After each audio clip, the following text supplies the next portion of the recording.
21st Century Learning, Assessment and Teaching of the General Capabilities.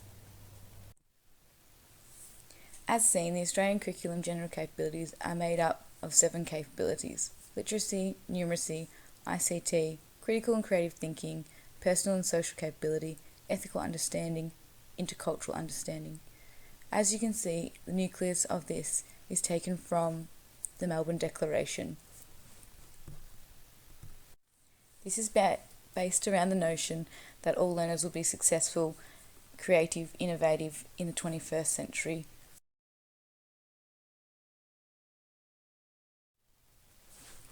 As stated before, the 7 general capabilities are all integrated into the Australian curriculum.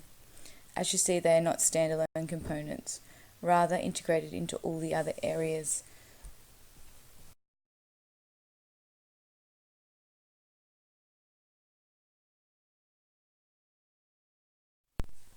In 2009-2012, the University of Melbourne was part of and managed the Assessment and Teaching of 21st Century Skills project. This was an international project, involved major international companies such as Cisco, Intel and Microsoft. Countries involved were Australia, Finland, Singapore and the USA. However, since the completion of 2012, the Assessment and Research Centre has funded the continuation of this project internally.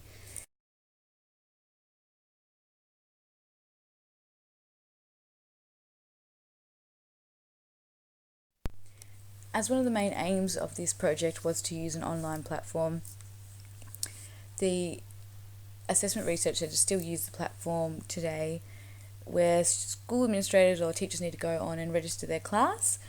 Then students will have a unique ID, then they use to log in to complete the assessment with a partner.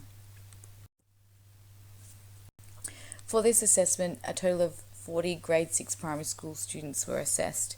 However, due to a file sharing technical issue, only 20 students successfully recorded results out of the 40 who attempted to log on.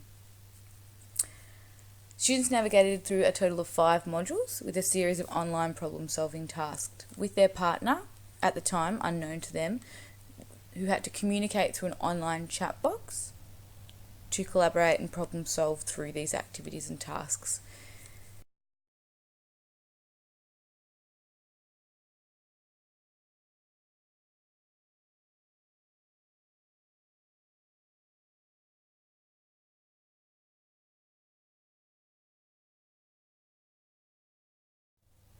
As you can see from the results from the social capability modules, you can see that most students are working at a level 4 and above.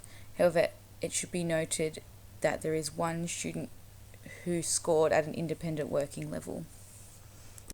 Most students were above level 3, so an awareness of partnership, and most were working within level 4 and 5. So level 4 had a number of 7 students, or 35%, at the mutual commitment stage.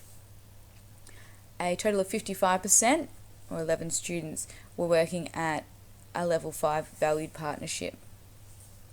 We had one student working at the highest level, level 6, which is the cooperation and the value of shared goals.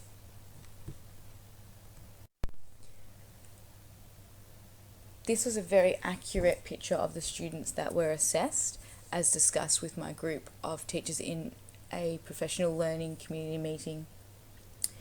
It was great to see that most students used multiple strategies to solve the problem. They were sharing resources, they were sharing information between each other and their partner, and they were using the communication where necessary to solve the tasks. That students realised that they needed their partner, they needed to rely on their partner to collaborate with their partner to then solve the task. This is imperative because they would not be able to move to the next stage if they had not acknowledged the partner's contribution.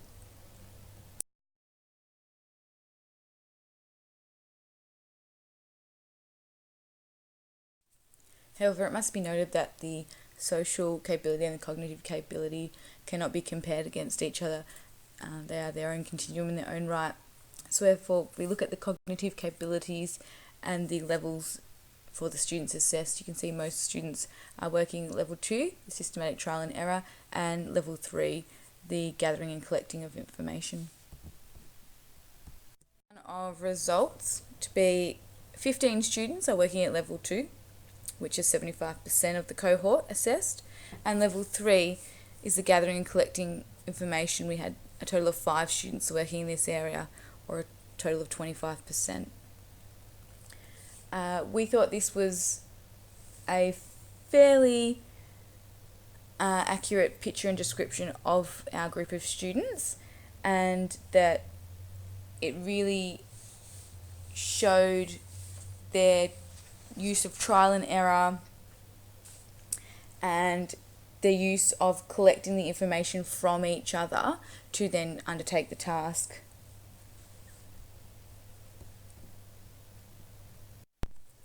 However, it is interesting to note we had no students working level 4, 5 or 6, so no students were able to work out a goal or identify patterns with their partner to then simplify the information and work out the problem.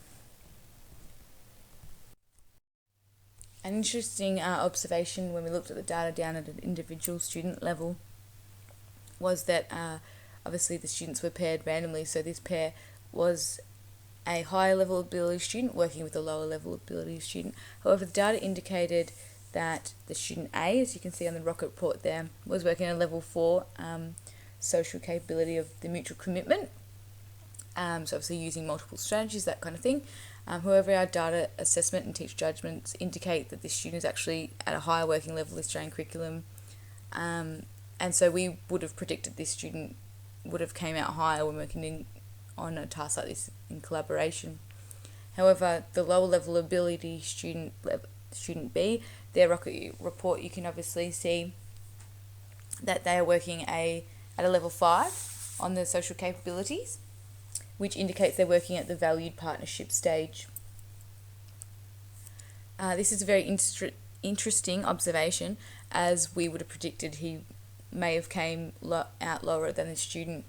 This student particularly struggles with face-to-face social norms, that kind of thing, when working in a group and in collaboration with partners and in partnerships. So therefore, we saw this kind of assessment as a really a good advantage to these types of students. Obviously, they can still communicate their ideas and their strategies. However, they're not having to navigate through the social norms, so if they can use the online platform as a basis to communicate their ideas. In that PLC meeting, some of the sample questions I just posed to staff was how we already integrating our 21st century skills into all the areas of curriculum, what are we doing well in those areas, how can we as educators model these skills, and how can we just incorporate and integrate more collaboration and problem solving into our areas of our curriculum planning, and what kind of foundation skills or learning dispositions can we expect the students, obviously having a senior cohort of students, what do we expect them to come to our grades with? So is there some kind of foundation skills that we expect the higher primary students of our school to have? And what interventions do we need to plan for some of these students? Either is that a support intervention or is it an extension of these social skills? So in our current school context, we really delved into how we're currently addressing the capabilities and are we doing a good job of it.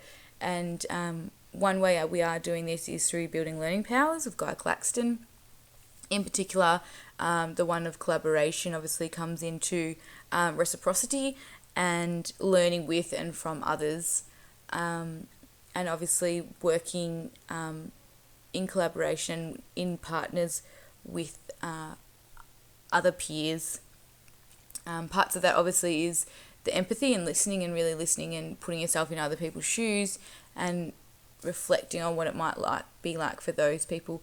Also, imitation comes into it, so picking up the good learning habits and the values of others. So how can we learn from others by using their strategies? Another way we have done this is focusing on learning how to learn.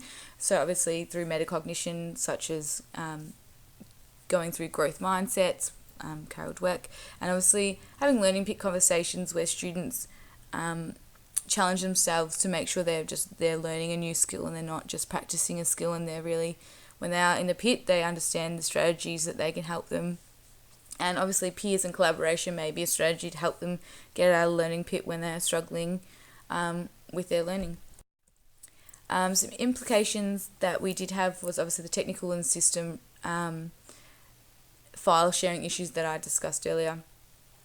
Obviously the teacher development and upskilling of teachers is just really clarifying to teachers that this is the general capabilities should be an integration into what we are already doing. This should not be something new. And I think just shifting perceptions and teachers' mindsets will also come into this, just to see that how it all integrates together. And I think this assessment tool is great for that, because the students were engaged, they used tasks, they were online, they liked the opportunity to use a chat box, they liked the opportunity, they didn't know their partner, but in the end they found out their partner. It could have been a friend, it could have been someone who they don't normally work with, but in the end they were all successful in completing those tasks.